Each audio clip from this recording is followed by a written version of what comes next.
ಇರೋದು ಯಾರು ಹೇಳಿದ್ರು ಅವ್ರಿಗೆ ನನಗೆ ಉತ್ತರ ಗೊತ್ತಿದೆ. ಪ್ರಶ್ನೆ ಕೇಳ್ತಾ ಇರೋದು, ಸರ್ಕಾರದ ಆಸ್ತಿ ಆದರೆ ಅವರು ತೀರ್ಮಾನ ತಗೊಳ್ಳೋದಕ್ಕೆ ಸರ್ವ ಸ್ವತಂತ್ರರು.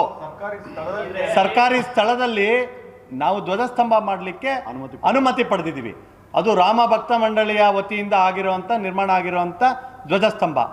ಸರ್ಕಾರದಲ್ಲಿ ನನ್ನ ಮನೆಯನ್ನು ಕಟ್ಟಬೇಕು ಅಂತ ಹೇಳಿದ್ರು, ನಂದೇ ಆಸ್ತಿ ಆದರೂ ಕೂಡ ಸರ್ಕಾರದ ಅನುಮತಿ ಪಡಿಬೇಕು ಅನ್ನೋದು ಈ ದೇಶದ ಕಾನೂನು.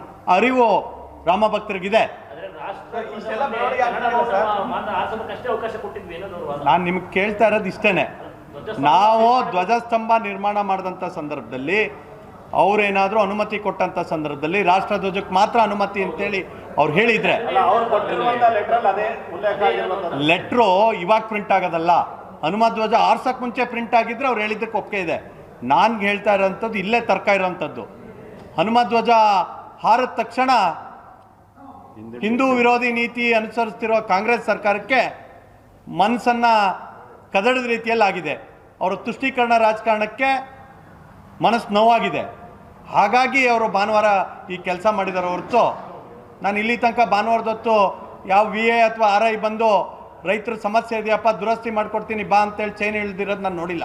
ಈ ಸರ್ಕಾರದ ಅಡಿಯಲ್ಲಿ ಯಾರಿಗೋ ಒಬ್ರಿಗೆ ವೃದ್ಧಾಪ್ಯ ವೇತನದ ಸಮಸ್ಯೆ ಇದೆ, ಬನ್ನಿ ನಾವು ಭಾನುವಾರ ಕೆಲಸ ಮಾಡ್ತೀವಿ ಅನ್ನೋದನ್ನು ನನ್ನ ಕಣ್ಮುಂದೆ ಇಲ್ಲ. ಆದರೆ ಹನುಮಧ್ವಜವನ್ನು ನಿಲ್ಲಿಸಬೇಕು ಅಂದರೆ ಇಡೀ ಜಿಲ್ಲಾಡಳಿತ, ಇಡೀ ವಿಭಾಗದ ಅಧಿಕಾರಿಗಳೆಲ್ಲ ಬಂದು ನಿಲ್ತಾರೆ. ಏನು ಅರ್ಜೆಂಟ್ ಇತ್ತು? ಹನುಮಧ್ವಜ ಹಾರಿಸಿದ್ರೆ ಏನಾಗ್ತಿತ್ತು? 3 ದಿನದಿಂದ ಹನುಮಧ್ವಜ ಹಾರಿರೋದನ್ನು ಏಕಾಏಕಿ ಬಂದು ರಾಜಕಾರಣ ಮಾಡಬೇಕು ಅಂತ ರಾಜಕಾರಣ ಮಾಡಿದ್ರೆ. ಸರ್, ಇಲ್ಲಿಯ ಸ್ಥಳೀಯ ಶಾಸಕರು ಒಂದು ಸ್ಟೇಟ್ಮೆಂಟ್ ಕೊಟ್ಟಿದ್ದಾರೆ ಸರ್. ಬಿಜೆಪಿ ಅವರಿಗೆ ಪ್ರತ್ಯೇಕವಾದಂಥ ಕಾನೂನಿಲ್ಲ, ರಾಷ್ಟ್ರ ತ್ರಿವರ್ಣ ಧ್ವಜ ಹಾರಿಸೋದಕ್ಕೆ ವಿರೋಧ ವ್ಯಕ್ತಪಡಿಸ್ತಿದ್ದಾರೆ, ರಾಜಕಾರಣ ಮಾಡ್ತಿದ್ದಾರೆ, ಇದರಲ್ಲಿ ಬೇಳೆಯನ್ನ ಬೇಯಿಸ್ಕೊಂತಾ ಇದ್ದೀರಾ ಅಂತೇಳಿ ಒಂದು ನೇರವಾಗಿ ಆರೋಪ ಮಾಡಿದ್ದಾರೆ. ಅವ್ರಿಗೆ ಮಾಹಿತಿ ಕೊರತೆ ಅನಿಸುತ್ತೆ. ನಾನು ಶಾಸಕರಿಗೆ ಹೇಳಿ ಬಯಸೋದು ಇಷ್ಟೇ, ಅಲ್ಲಿ ಆಗಿರೋವಂಥದ್ದು ಪ್ರೈವೇಟ್ ಧ್ವಜಸ್ತಂಭ ಸರ್ಕಾರಿ ಜಾಗದಲ್ಲಿ ಪರ್ಮಿಷನ್ ತಗೊಂಡು ಅದಕ್ಕೆ ರೆಸಲ್ಯೂಷನ್ ಮಾಡಿದ್ದಾರೆ. ಆಯ್ತಪ್ಪ, ಒಂದು ಪಕ್ಷ ವ್ಯತ್ಯಾಸ ಆಗಿದೆ. ಶಾಸಕರಿಗೆ ನಾನು ನಿಮ್ಗಳ ಮೂಲಕ ಕೇಳಲಿಕ್ಕೆ ಇಷ್ಟಪಡ್ತೀನಿ, ನಿಮಗೆ ಹನುಮಧ್ವಜ ಹಾರಿಸೋದು ಇಷ್ಟ ಇದೆಯೋ ಇಲ್ವೋ ಹೇಳಿಬಿಡಿ. ತ್ರಿವರ್ಣ ಧ್ವಜ ಹಾರಿಸೋದಕ್ಕೆ ಯಾರ್ದು ತಕರಾರಿಲ್ಲ. ನಾವೆಲ್ಲರೂ ರಾಷ್ಟ್ರಭಕ್ತರು, ನಮಗೆ ದೇಶದ ಸಂವಿಧಾನದ ಮೇಲೆ ಸಂಪೂರ್ಣ ಗೌರವ ಇದೆ. ಸಂಪೂರ್ಣವಾಗಿ ನಾವು ಸಂವಿಧಾನವನ್ನು ಪಾಲಿಸೋದಕ್ಕೆ ಬದ್ಧವಾಗಿದ್ದೀವಿ. ಅದರ ಜೊತೆಯಲ್ಲಿ ನಾವು ರಾಮನ ಭಕ್ತರು, ನಾವು ಹನುಮನ ಭಕ್ತರು, ನಮಗೆ ಹೆಮ್ಮೆ ಇದೆ, ನಾವು ಹನುಮಧ್ವಜವನ್ನು ಹಾರಿಸಿದ್ದೀವಿ ಅಂತೇಳಿ ಹೇಳಿ.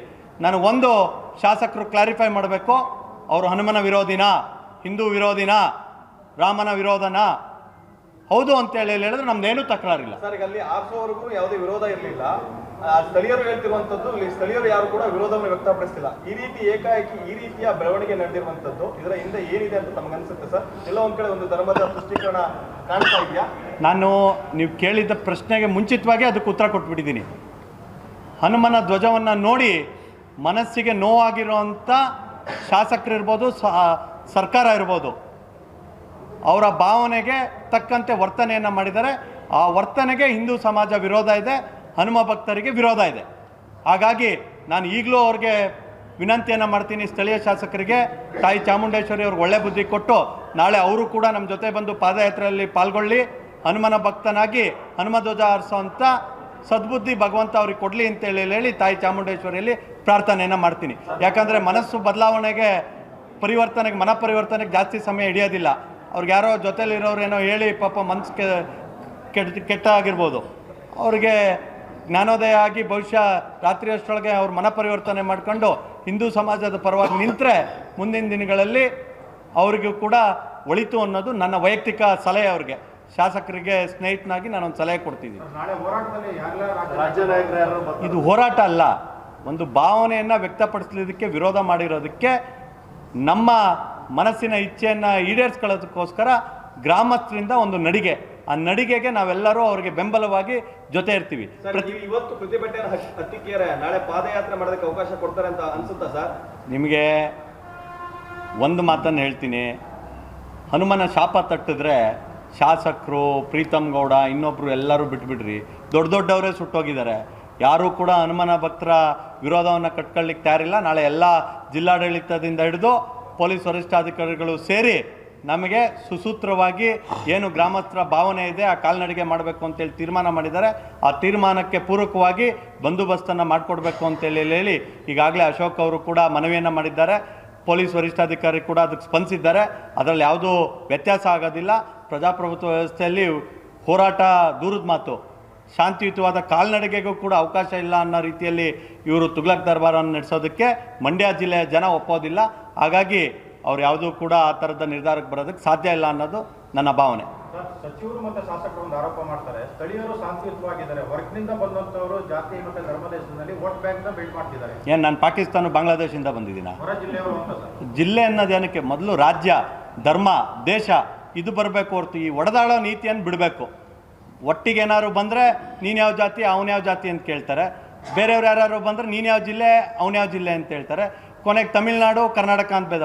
ಮೊದಲು ನಾವೆಲ್ಲ ಭಾರತೀಯರು, ತಾಯಿ ಭಾರತಾಂಬೆಯ ಮಕ್ಕಳು ಅನ್ನೋದನ್ನು ಫಸ್ಟು ಅರ್ಥ ಮಾಡಿಕೊಂಡು ಸಮಗ್ರತೆಯನ್ನು ಕಾಪಾಡುವಂಥ ಒಂದು ಸದ್ಬುದ್ಧಿ ಎಲ್ರಿಗೂ ಭಗವಂತ ಕರುಣಿಸ್ಲಿ ಅಂತೇಳಿ ಮತ್ತೊಮ್ಮೆ ಪ್ರಾರ್ಥನೆ ಮಾಡ್ತೀವಿ. ಹನುಮನ ಶಾಪ ಅವ್ರಿಗೆ ತಟ್ಟಿ ಮತ್ತೆ ಅವರು ಈ ಥರ ತಪ್ಪು ಮಾಡದೇ ಇರೋ ತನಕ ಹೋರಾಟ ಇರುತ್ತೆ. ಅದು ಬೇರೆ ಬೇರೆ ಹಂತದಲ್ಲಿರುತ್ತೆ. ಒಂದು ನಾಳೆ ಎಚ್ಚರಿಕೆ ಇರುತ್ತೆ. ನಾಳೆ ಅವರು ಇದೇ ರೀತಿ ಆದರೆ ಅವ್ರ ಕೈಲೇ ಭಗವಂತ ಪದೇ ಪದೇ ತಪ್ಪು ಮಾಡಿಸ್ತಾ ಇರ್ತಾನೆ. ಈಗ ನಮ್ಮ ಹುಬ್ಳಿಯ ಪೂಜಾರವ್ರನ್ನ ಅರೆಸ್ಟ್ ಮಾಡಿ, ಕರಸೇವಕರನ್ನ ಅರೆಸ್ಟ್ ಮಾಡಿ ವಾಪಸ್ ಅವ್ರು ಏನಾಯಿತು ಅನ್ನೋದು ನಿಮ್ಮ ಕಣ್ಮುಂದೆ ಇದೆ. ಮತ್ತೊಂದು ಈ ರೀತಿಯಾದಂಥ ದುಸ್ಸಾಹಸ ಕೈ ಹಾಕಿದ್ದಾರೆ. ಭಗವಂತ ಎಲ್ಲವನ್ನು ಗಮನಿಸ್ತಾ ಇರ್ತಾನೆ. ತಕ್ಕ ಸಂದರ್ಭದಲ್ಲಿ ಸೂಕ್ತವಾಗಿ ಅವರಿಗೆ ಯಾವ ರೀತಿಯಾದಂಥ ಮೆಸೇಜನ್ನು ಕೊಡಬೇಕು ಅದನ್ನು ಭಗವಂತ ಯಾವ್ಯಾವ ರೂಪದಲ್ಲೂ ಕೊಡ್ತಾನೆ.